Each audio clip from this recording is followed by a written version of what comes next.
In this portion of our worldviews and values class, we're now going to turn to the works, or at least one major work, of a very interesting Roman philosopher from the 6th century, the early 6th century, when he actually is put to death. He's writing this work, The Consolation of Philosophy, from his prison cell before he's actually executed. He's reflecting on what's going on. And this guy, his name is Boethius. His full name is actually Anicius Manlius Severinus Boethius, because Romans at that time, at least upper-class Romans, had quite a few names, much like we do today, having our typical 3 names.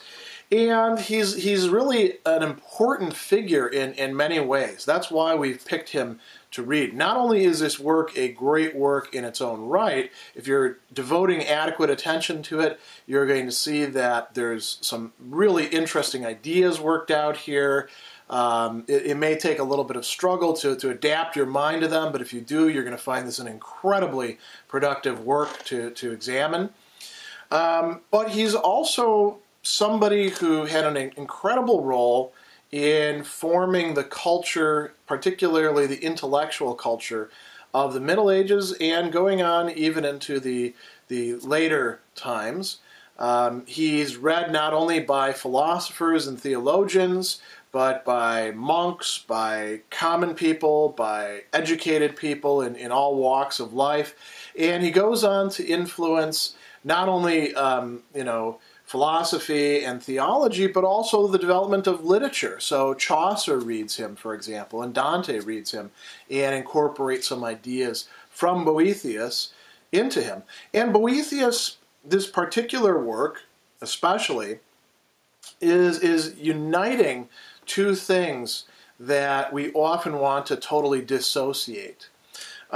He is writing at the beginning of the Middle Ages, in what we often call the Dark Ages. He's actually a shining light during that time. And if you think about your history, what's going on is the ancient period has drawn to a close with the fall of Rome. And that didn't mean that everything from Rome went away. As a matter of fact, educated people of that time knew ancient philosophy and studied it. Boethius is one of the few people in the West who can actually at this time still read Greek. Most of them are just reading and speaking Latin or other languages.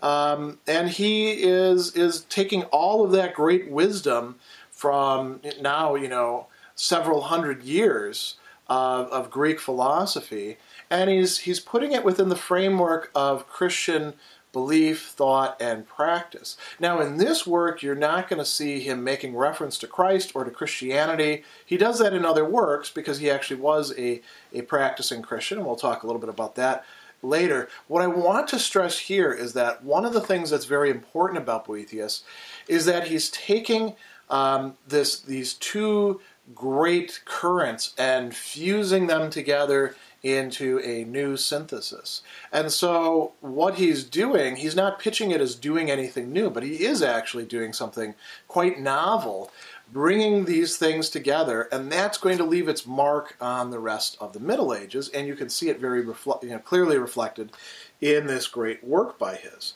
This is one of the most popular, most often copied works of the Middle Ages. Back then, if you wanted to get a new copy of a book, you had to find someone who had a copy of the book, then you had to find somebody to copy it out or do it yourself. So, a lot of intensive work and resources associated with keeping this guy's work alive, keeping this guy's book in circulation. So we know that it influenced many people, that a lot of people saw great value in this. And if you devote your attention to it, I think you will as well. Now, after I've given you this great sales pitch about Boethius, we should start getting to the real focus of this particular introductory video. We want to look at 3 things, as usual, with every work that we approach. One of them is the genre of the work. Another is the historical context of the work. And then the third thing is the themes. And these all interpenetrate and support each other. What should we say then about the genre of this work? So, in a way, if I ask you about what kind of work is this, what kind of work of philosophy is this, it's a little bit of a trick question. And I don't mean a trick question in the sense that by now you've actually realized that philosophy isn't just one single genre. It comes in a lot of different varieties. It could be a dialogue, it could be a treatise, it could be letters.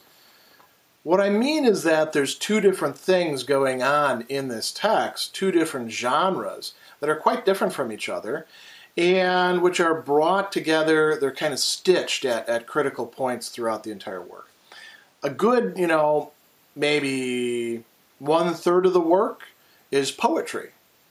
And these poems are meant to actually convey philosophical ideas. If you read through them, they're quite sophisticated.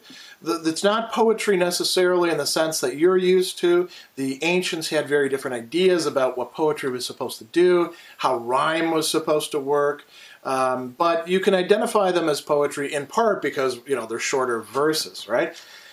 And then we have this dialogue taking place throughout the entire work. Now, it's an unusual dialogue. Why? Well, in most dialogues, what we're dealing with is a discussion taking place between different characters. And those different characters are kind of all on the same level. They're supposed to be real people, at least for the purpose of the dialogue. If Shakespeare has a play like Hamlet, while we're watching the play, we're supposed to believe that Hamlet is a real person doing these sorts of things and saying these sorts of things. And there's ghosts in it and all sorts of things like that, but those ghosts were of real people at one time, right? The ghost of his father. In this case, we have a dialogue that's taking place between Boethius himself, the writer, and philosophy. Philosophy personified as a woman. Philosophy able to actually speak directly to Boethius. Not philosophy as, say, contained in a book, but philosophy as something living, breathing, thinking, and, as we find out, able to console Boethius about what's happened to his life, and able to lead him into seeing things in a different way. So this is a very powerful conception here. But we want to ask ourselves, what is really going on here? Is Boethius really conversing with philosophy, or is he really having a conversation with himself and calling what's going on, him conversing with philosophy? Is it really a soliloquy or a monologue, or is it really a genuine dialogue? That's something that you have to think about yourself, and it depends on how you understand the work of philosophy. Can philosophy itself be something personified? Is it something active? Is it something personal? Now, we should talk a little bit about the poetry. I am going to say something here that probably a lot of medieval scholars and philosophers, and particularly Boethius scholars, are going to raise a hue and cry and want to run me out of town for saying. But I think when you're first approaching this work, you can probably not read the poetry sections. You can probably just concentrate on the dialogue and skip over the poetry sections. They're worth reading. I do want to stress that. There's some really beautiful and brilliant stuff going on in them. But perhaps if you have to carry out a kind of triage and just get to the things that you need to study the most, I would actually avoid the poetry. The book itself is divided into 5 books, 5 what we would call chapters. Remember, the ancients tended to divide works in different ways, and they don't exactly correspond to 5 different topics. There's a number of different topics that are kind of bleeding over from one to the other, but you can say that the book divisions do establish important points. The first book, he's lamenting his circumstances. He's saying, look, here's the particulars. This is really awful. And philosophy is saying, I could help you out here. I think you've kind of lost perspective. Second part is discussing the goods of fortune. Third part is still continuing this discussion of goods of fortune, but now it's talking about the nature of human happiness. It discusses God. And it starts introducing the whole notion of providence in a serious way. The fourth book deals more with God, more with providence, and addresses what we call the issues surrounding the nature of evil, and talks about evil as a privation. The fifth book deals with a classic problem about foreknowledge and human choice and freedom. But there's some back and forth between those, so you want to be attentive to that. The one other thing that I do need to say about genre is that this work really is supposed to be a consolation. It's written by Boethius, who's written a number of other works before this. It's written from his prison cell. This is his project that he's working on when he knows that at any time the executioner could show up. And his life has been, up to that point, before his imprisonment, has been a pretty good life. And it's shattered. It's turned upside down. And he's trying to use the philosophy that has been the centerpiece of his existence to really make sense of things. So philosophy is consoling him. But philosophy is not just consoling him by saying, look on the bright side, or it's not as bad as it seems, because it's pretty bad. Philosophy is saying, you're only going to be happy if you fundamentally change your way of looking at things. You've fallen away from what it is that's most true, and you don't really understand your own nature and your own position in the cosmos. And if you do understand those things, this is not going to seem bad to you. So that's the genre that we're talking about here. Let's look now at the historical context. So this is a fascinating time. What we're talking about is Rome and the Roman Empire after its fall. Now you might say, well, how can we be talking about the Roman Empire after the Roman Empire has fallen? These barbarians came in. You remember this from your history classes, no doubt. The barbarians come in, these Germans, and they're divided into a bunch of tribes, and they establish kingdoms here and there. So, Visigoths and Ostrogoths and these guys and those guys. And they go to war with each other occasionally. Over in the east, there's still the Eastern Roman Empire, what's called the Byzantine Empire, and they every once in a while mess around with what's going on in the west. This is before the rise of Islam, so that's not a third player on the scene yet. But it's not really the case that you've got a Roman Empire in the east and just a bunch of barbarian kingdoms in the west. Why is that? Well, one of the things that occurs is the collapse of some institutions, the collapse of some political rule, but the reincorporation within these barbarian kingdoms of whatever they could get their hands on. And that doesn't just mean books, that doesn't just mean people, that means institutions, that means traditions, that means power structures. There's still a Senate in place even after Rome has fallen, because Boethius is part of it. They still have consuls. His two sons take the role of consuls, which was an extremely important position in the ancient Roman Empire. You might say, well, why is this still going on? Because when these barbarian invaders came through, they wanted to hold on to much of what they conquered. They didn't just want to come in and ruin everything, raze it to the ground, establish their own culture. They recognized that there were a lot of superior aspects and dimensions to the culture that they're coming into. And they said, we want to hold on to this as much as we can. So the successor culture was one that incorporates and continues a lot of things from antiquity, but it does so in different ways. So, for example, the Senate is going to come into conflict with the king, with the royal council at a certain point, and you've got all these sort of, well, what's going to happen to this, and what's going to happen to this, going on at this time, all these adaptations.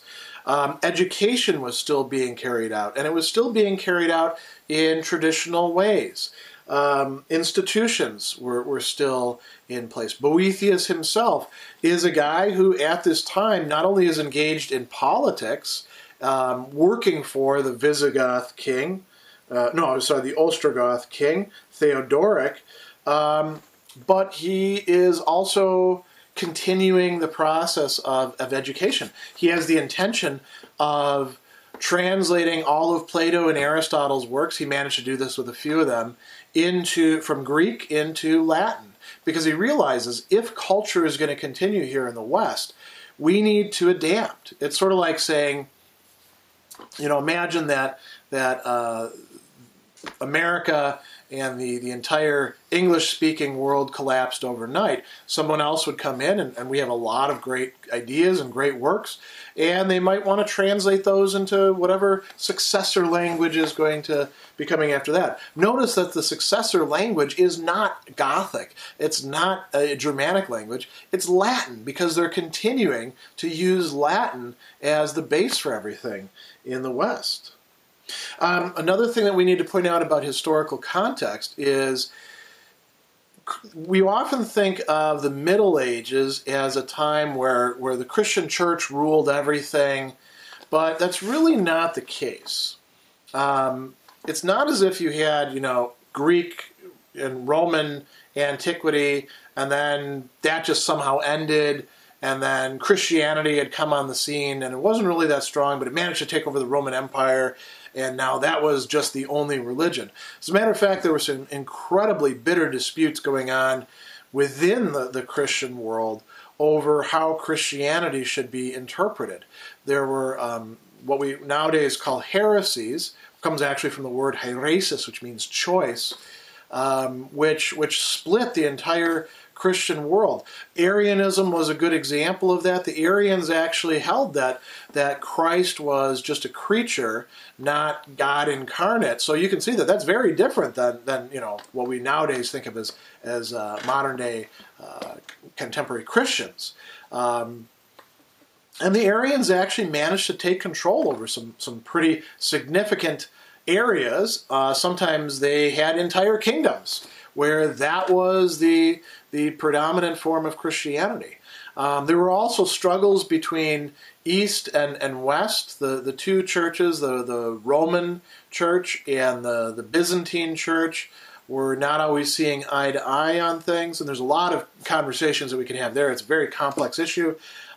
Looks like Boethius himself actually ran into some of those politics, and that may be part of what motivated his execution ultimately. But what I want to point out here is that Christianity was not the sort of monolithic church that we often associate with caricatures of the Middle Ages. There were a lot of different things going on. Boethius himself is a great example of an educated Christian who sees no problem bringing together ancient pagan philosophy and Christian thought and seeing connections between the two of them. Notice that the pagan philosophers, because you're not going to see any references to Christ in this, actually believe in the existence of a God who's transcendent, who creates and providentially orders everything, who's all good, who wants us to be virtuous. This looks an awful lot like what the Christians are teaching. We can't get away from, when we're talking about historical context as well, we can't get away from what's actually happening to Boethius. So we should tell a little bit about that story. So Boethius, as I pointed out, he's coming from an ancient Roman family, from the patricians, so the elite class, and he is taking part in politics. He's very well educated. He's adopted by another guy from the patrician class, Symmachus, after his own father dies, and he's raised by him. Symmachus also reads Greek, so Boethius perhaps learns in association with him.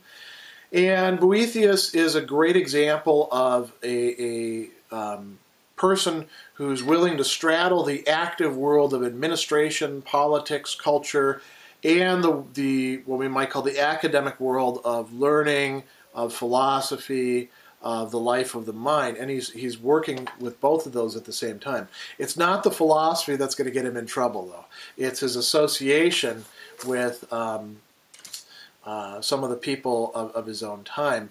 Boethius appears to have been a genuinely upstanding person, and he gets himself in trouble because the Senate, one of the members of the Senate, is accused of treachery, of actually dealing with the Roman emperor over in the East, who had all these designs on taking parts of Italy.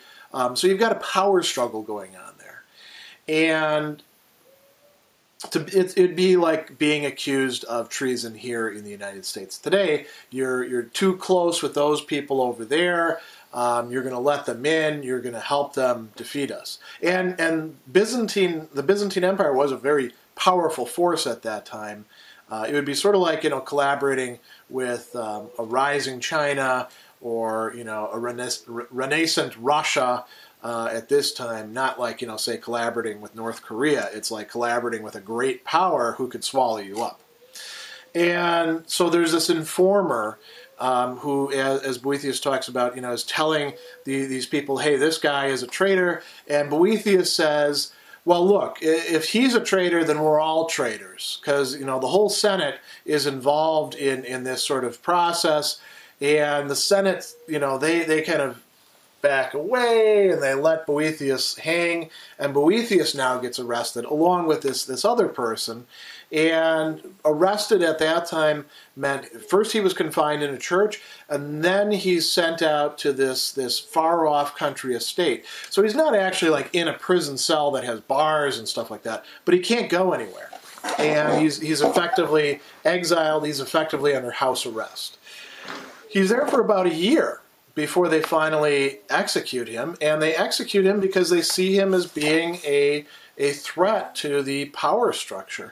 Later on, they're actually going to also execute his father-in-law, and the fortunes of his family are going to decline as a result. So that's the historical context for this work. He is writing it under a very real sentence of death. He doesn't know exactly when it's going to happen. He knows that it's unfair. He sees that acting the right way, being a good person, doesn't always pay off. He's had a pretty good life up until this point. Fortune has been favoring him, but now it's gone completely against him. And he's upset. He's understandably upset.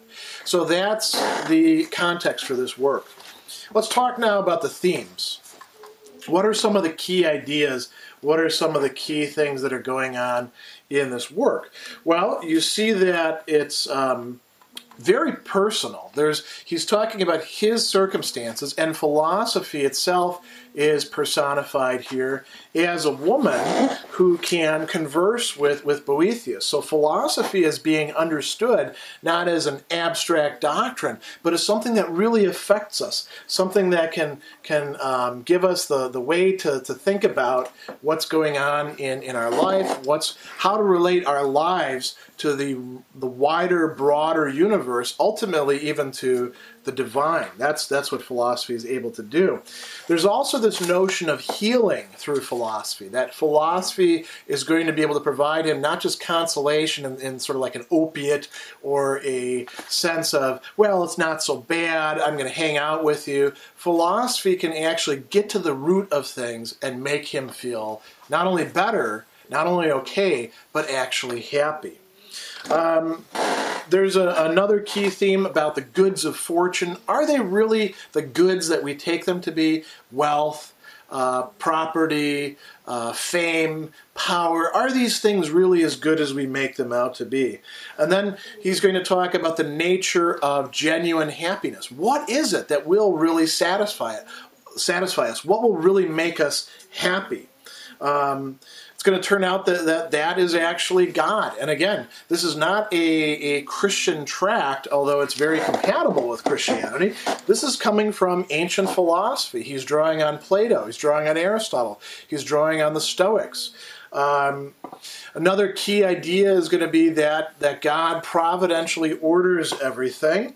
And that raises another connected question, well then why are things so screwed up? What is going on with evil? Why do evil people seem to prosper? What is the nature of evil?